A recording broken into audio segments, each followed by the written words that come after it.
আসসালামু আলাইকুম রহমতুল্লাহ বারাকাতুহু। প্রিয় আহলে সুন্নাত ওয়াল জামাতের ভাই এবং বন্ধুরা, আপনাদের সকলকে জানাই 12 রবিউল আউয়াল মাসের অনেক অনেক সালাম, শুভেচ্ছা এবং আন্তরিক মুবারকবাদ। আজকে আপনাদের সামনে উপস্থিত হয়েছে একটা ছোট্ট ভিডিও ক্লিপ নিয়ে। তো সর্বপ্রথম সেই ভিডিও ক্লিপটি আপনারা দেখে আসুন। ঈদে মিলাদুন নবী পালন হবে আপনার পলাশীতে কি হয় জানেন? আমার বর্তমান টাউনে পালন করে কারা? মৌলবীরা নয়। কারা? মাদ্রাসা তালবে ইলমরা নয়। কারা করে? সাধারণ যুবকরা। ঝান্ডায় লেখা থাকে কলমা, গাড়ির ওপরে চারিদিকে ঝান্ডা, পেছনে 15 খানা বক্স, তাতে চলে হিন্দি গান, আর কিছু মাল হেঁটে যাচ্ছে, তারা করে ড্যান্স। সকালে বের হয়, সন্ধ্যাবেলায় মদ খেয়ে ঘর। আশা করি এই ব্যক্তিকে আপনারা সকলেই চিনেন, সকলেই জানেন। এর সম্পর্কে আমার বেশি কিছু বলার দরকার নাই, কারণ তার কি আখলাক, তার কি চরিত্র, সেই সম্পর্কে সে একাধিকবার নিজে স্টেজের উপরে স্বীকার করেছে। আজকে তার এই ভিডিওটি নিয়ে আমি এখানে উপস্থিত হয়েছি। তার এই ভিডিওটি দেখার পরে তাকে সর্বপ্রথম আমি ফোন করি। সে আমার ফোন রিসিভ করার পরে 1 মিনিটের পূর্বে আমার পরিচয় পাওয়ার পরে ফোনটা কেটে দেয়, এই বলে যে আপনার সাথে আমার কোনো কথা নেই।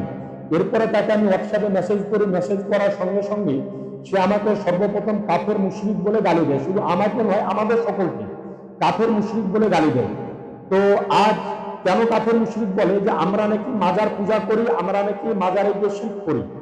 আপনাকে বলতে চাই, কারি ইয়াসিন সাহেব, আপনি যদি অরিজিনাল বাপের বেটা যদি হন, যদি শওকত আলী সাহেব আপনাকে জন্ম যদি দিয়ে থাকেন, তাহলে আমরা কোন জায়গায় মাজার পূজা করি, কোন জায়গায় মাজারে সেজদা করি, বা আমরা কোন জায়গায় মাজার পূজাকে বা মাজার সেজদাকে দেওয়াতে উদ্বুদ্ধ করি, এর প্রমাণ আপনি দিবেন। আপনাকে জানিয়ে রাখি, আপনার মনে হয় চোখের পাওয়ার কমে গিয়েছে।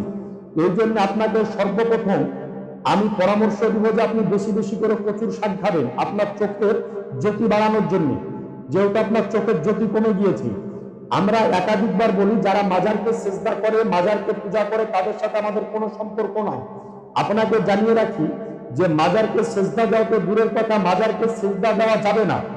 এর বিপক্ষে আমাদের ইমামে আহলে সুন্নাত, ইমাম ইশক মুহাব্বত, ইমামে আহলে সুন্নাত আলা হযরত রাদিয়াল্লাহু তাআলা আনহু, তিনি স্বতন্ত্র একটি আলাদা কিতাব লিখে দিয়ে দিয়েছেন, শুধু মুখে বলেননি। এবং সেই কিতাবে তিনি একাধিক কোরআনের আয়াত, একাধিক হাদিস, একাধিক ফোকাহে কেরামদের মতামত দিয়ে তিনি মাজার পূজা করা, মাজারকে সিজদা করা হারাম হারাম হারাম, এর বিপক্ষে তিনি কিতাব লিখে দিয়ে চলে গিয়েছেন। আর আপনি আমাদেরকে বলতেছেন মাজার পূজারী, আপনি আমাদেরকে বলতেছেন মুশরিক। তো আপনি ঈদে মিলাদুন নবীর বিপক্ষে বলতে গিয়ে এই ভিডিওতে আপনি দাবি করেছেন যে ঈদে মিলাদুন নবীতে ডিজে বক্স ফিট করে নাকি তাতে হিন্দি সিনেমার গান বাজানো হয়। আপনি যদি এক বাপের সন্তান যদি হন আর হালাল জাদা যদি হয়ে থাকেন, তাহলে আপনি নির্দিষ্টভাবে প্রমাণ দিবেন যে কোন জায়গায়, কোন স্থানে ঈদে মিলাদুন নবী উপলক্ষে ডিজে বক্সে হিন্দি সিনেমার গান বাজানো হয়।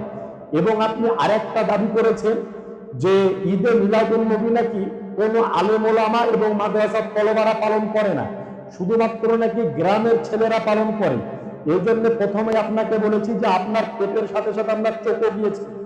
আপনি চোখের পাওয়ার বাড়ানোর জন্য খয়রা মাছ এবং কচু শাক নিয়মিত খাবেন, কারণ আপনার চোখের পাওয়ার চলে গিয়েছে। শুধু আলেম ওলামা এবং তলবা সাধারণ মানুষ নয়, বরং সারা পৃথিবীতে যতগুলি মুসলিম দেশ আছে, একাধিক মুসলিম দেশে রাষ্ট্রীয়ভাবে জাসনে ঈদে মিলাদুন নবী উদযাপন করা হয়, পালন করা হয়। এরপরে আপনি আরেকটা দাবি করেছেন যে যারা ঈদে মিলাদুন নবী পালন করে তারা নাকি সারাদিন বাদ দিয়ে সন্ধ্যাবেলায় নাকি মদ পান করে বাড়িতে আসে। কোন জায়গায় করে আপনাকে প্রমাণ দিতে হবে, আর নচেত আপনাকে আমাদের সামনে বসতে হবে।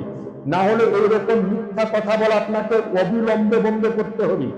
আপনি আর কত হারামখোরি করবেন, আর কত মিথ্যা কথা বলে মানুষের কাছে এইভাবে নিজের নাম কিনবেন।